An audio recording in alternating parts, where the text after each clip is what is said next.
Just doing a little testing here. I got a new ring light and a microphone because JP told me he wasn't going to watch any more of my videos until I got the sound quality and the lighting better. So we're really going to put this microphone to the test today because it's raining outside and my garage has a metal roof, so it's pretty tingy. So I'm going to check the sound here before we go any further.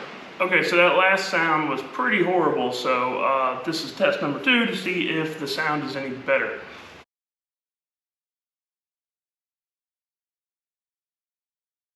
Alright, what's up guys?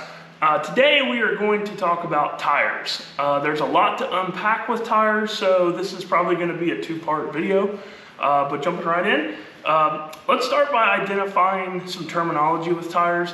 I'm sure that all of you guys have heard of big tire and small tire, and there's some gray area with that, and you know, what does that exactly mean?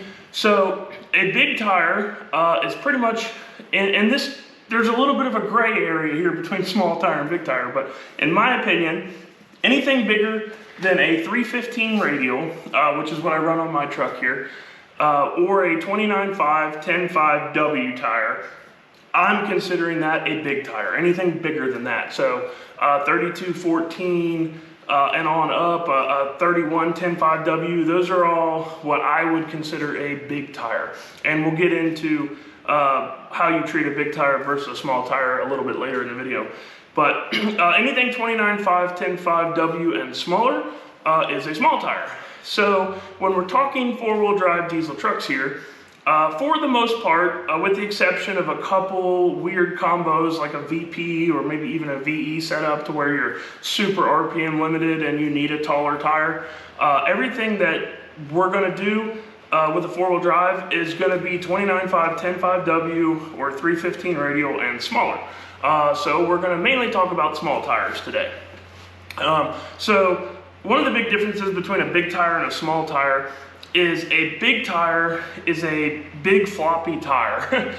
It has to be treated completely different than a small tire, and that's why guys that have tried to run really big tires on diesel 4-wheel drive diesel trucks usually don't have very good success because of the way that you have to run the tire. It makes it very hard to control, and it's really hard on the steering components. It's really hard to try to get a handle if you've got some big 33, 14 wide tire on the front of this thing. It really wants to just do whatever it wants, especially when you have to run it with some wheel speed, which we'll get into later. So, small tire stuff. There's several different manufacturers out there, and to a degree, they're not all created equal. The different kinds of tires that you're going to hear people talk about is Radial, bias ply or slick, and a pro bracket radial. And each manufacturer has their own little niche as to what tire they build the best. So starting with a Radial. So a Radial is Mickey Thompson's game. They have the best radial tires available, and same for the Pro Bracket Radial. We have also ran the Mickey Thompson 28-10.5 slicks on JP's truck with amazing results. But from some research that I've been doing, because I'm wanting to do some back of the track street style stuff with this truck, everybody runs a Hoosier in that world, and I've kind of been trying to figure out why. And I actually talked to Big Chief about it, and he gave me an amazing answer.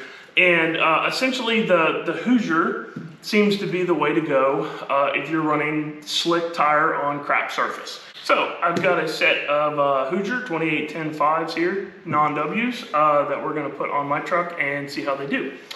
As far as choosing the right tire for your particular truck, the weight is really going to be a big factor.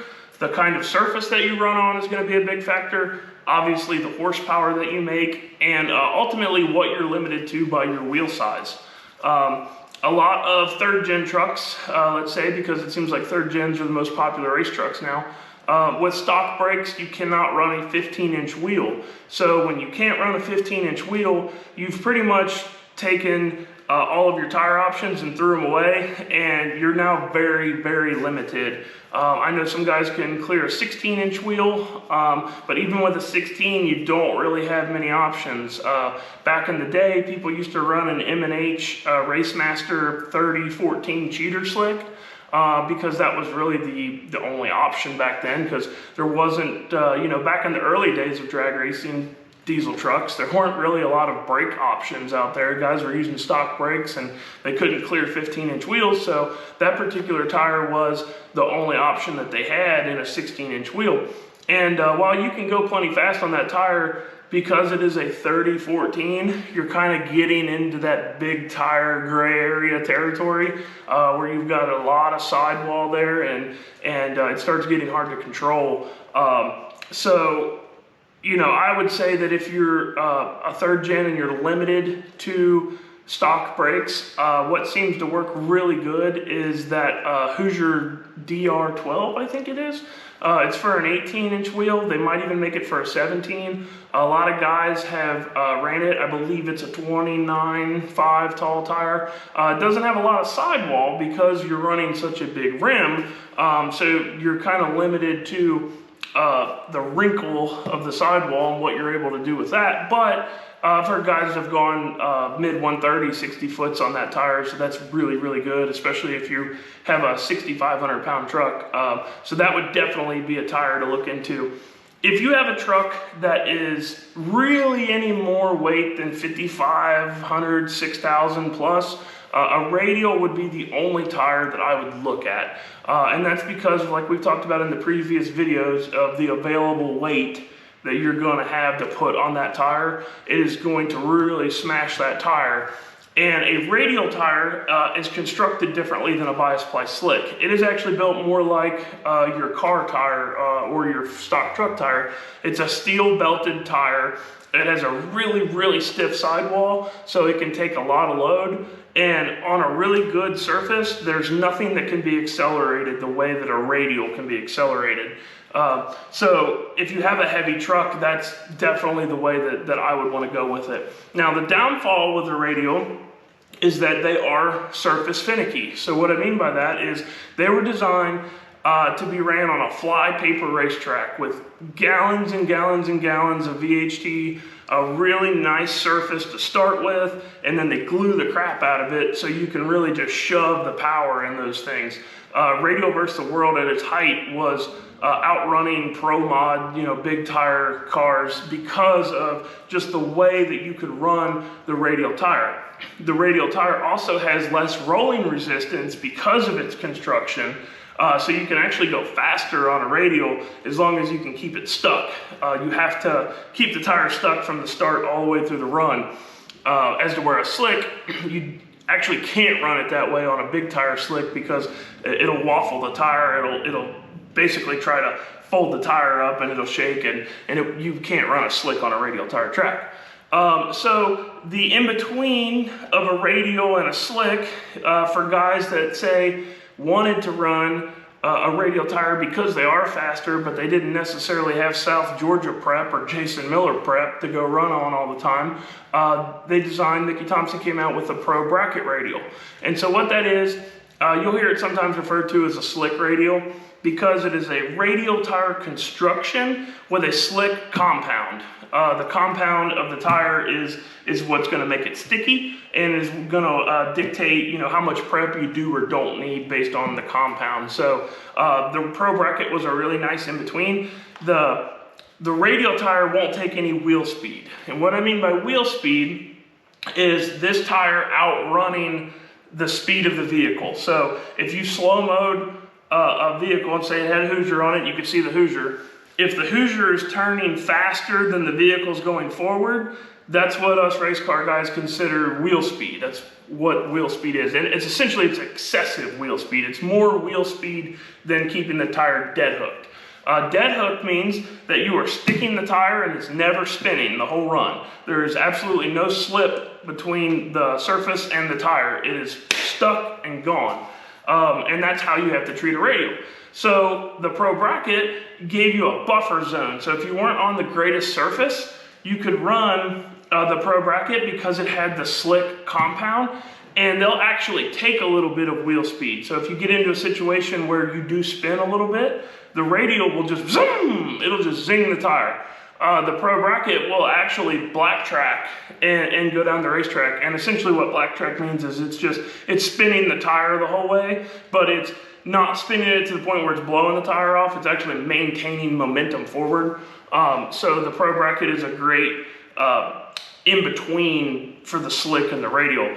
If you have a truck that, I wouldn't even be afraid to run a Pro Bracket on a heavy truck. The big thing with the Pro Brackets are they only make them in 15s. So you're probably gonna be closer to that like dedicated race truck or really, really hot running, you know, street race truck to get that 15-inch wheel combo. But if you can, man, the Pro Bracket's probably where it's at when it comes to a heavy truck. So stepping down from there is where, you know, Hoosier and Mickey Thompson are really the two best tire manufacturers in the small tire world. So that's mainly the two that I have experience with and the two that I am going to cover. So any of the slick tire stuff is going to work if you have under 5,000 pounds. I wouldn't be afraid to run a slick on anything less than 5,000 pounds. You can even push it, you know, 5,500, but I probably wouldn't go over that. Over that, I would just go with the Radial. But the size of the tire, this is something that a lot of people misunderstand. The width of the tire does not matter as much as the height of the tire. More circumference equals more traction. So if you have a 28-inch tall tire and it's 14 inches wide, it's probably not going to have any more traction than a 29.5 10.5W tire because of the circumference, the rollout. So rollout is the number on the tire that basically that's how many inches the tire rolls before it makes a complete revolution. So the more rollout you have, the more available traction you have in a sense. So when you're picking what tire you want, you need to consider the rollout just as much, if not more, than the width of the tire. Starting line ratio, like we talked about before, is going to directly be affected by what height tire you run. So with your particular combo, you might not want to run a 28-inch tall tire. It might be too short of a tire. With the rear gear ratio you have, you might not even be able to make it through the quarter mile if you're running quarter, depending on if you're RPM limited. So you need to consider the speed that you're trying to go and the starting line ratio when you're picking which height tire that you want to run. 29.5 is a great tire because of that. And a 29.5, 10.5 non-W. So let's talk about non-W versus W. All that is wide versus not wide. So back in the day, when small tire racing really first started going out, you had 28, 10.5, and then they came out with a 29, 10.5 to give guys some more traction. And then they came out with a W, which is basically a 29.5 construction tire, but it's built wider. So it's a little bit wider in the tread width area, but really where it's wider is in the sidewall. And so it gives you a lot more buffer on your traction. And that's why most small tire races, if you look, they will not allow a 29.5, 10.5W in because it does have more available traction than a 29.5, 10.5. If you're looking to run your truck in a specific class, a tire limited class, do your homework on that. Be careful because a lot of these small tire races won't even allow a four-wheel drive in because they say we have an unfair advantage, and I am not about to get into that saga, but just make sure that if you are going to get a specific tire for a specific class, make sure that you can run that class before you go investing in it. And make sure that, you know, it's going to work with your starting line ratio and your gear ratios and everything, because you can absolutely put the wrong tire on your truck and miss the whole tune-up just as much as any other component of it. Like I talked about several videos back with that dartboard, tire is super, super important. So make sure that you're considering all aspects before you just jump in and buy a tire because of a particular size for a particular class. So back to that wheel speed dead hook topic. A slick tire was originally designed for wheel speed. So especially the bigger the tire, the more that thing was made to be spun the entire track, essentially.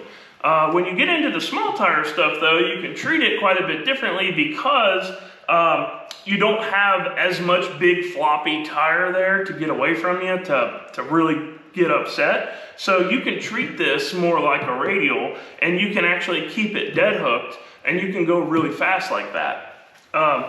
The benefit to dead hooking a tire versus spinning the tire is the consistency factor. A spinning tire, the right amount of spin is faster than a stuck tire, a dead hook tire. But the problem that you're going to run into is you're constantly going to be tuning for the surface that you're at. So unless you have a lot of experience reading the racetrack, reading the surface that you're at, and making a tune-up based on that, it's going to be difficult to ever get real consistent with shooting for wheel speed, especially with a small tire. There's guys that do it, don't get me wrong, but a four-wheel drive is a different deal. It's not like a two-wheel drive. It's very easy to abort a run in one of these things because of excessive wheel speed. Excessive wheel speed on a good surface is different than excessive wheel speed on no surface. So on a good surface, think about it like this.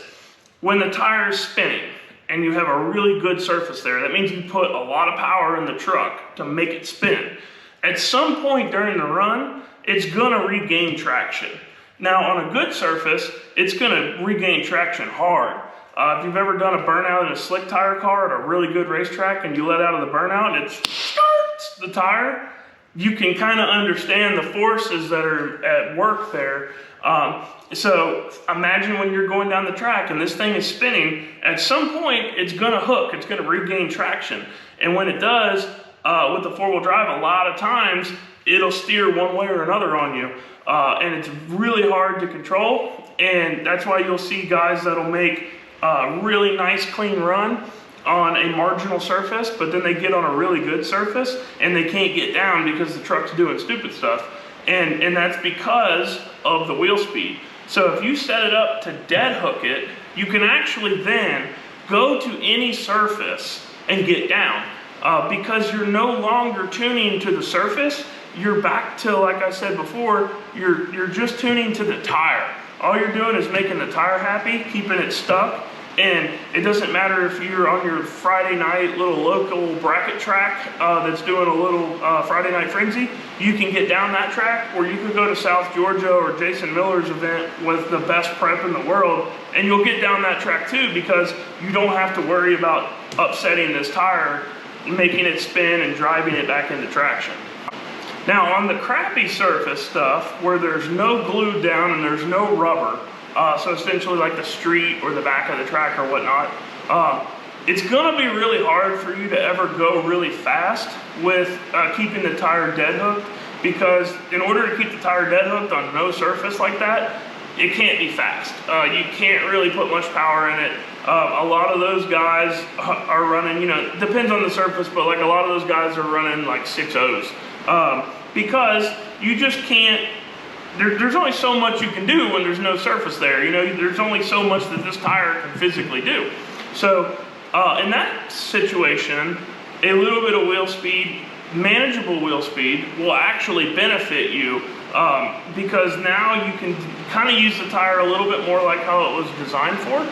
And you're not gonna have to worry about it doing weird stuff with your front steering, because you don't have that really good surface for this thing to drive back into. It's just gonna spin the tire the entire way. And if it does regain traction, it's gonna regain it at a nice slow ramp, because there's no glue, there's no surface there. It's not gonna smack it, it's just gonna come in real nice, and you'll never really feel the input from it in the steering wheel, so you won't have to abort the run. The rain's picking up pretty good here. I know the sound quality is going to go down, so let's leave you with one more topic before we go into part 2. Air pressure. It pretty much doesn't matter, in my opinion, what tire you're running. They all are going to be around the same amount of air pressure. I would start around 15 pounds for any truck that's 4,500 pounds. and the heavier you go, the more air pressure I would start with. There's no real secret to air pressure. It's just drop air pressure or add air pressure until the tire is happy. We'll get into the sidewall wrinkle stuff in the next video, but around 15 pounds of air, anything between 4,500 to 6,000 pound truck and a 315 radial to a 28 inch 10.5, I think that's going to be a really good starting point for you guys. So we're going to wrap this one here, and we will do a part 2 where we will get more into sidewall, compounds, how all the 4-link stuff we talked about before, how it affects this tire, and I think that you guys will really like that one. So like always, appreciate it. Thanks for watching. Catch you on the next one.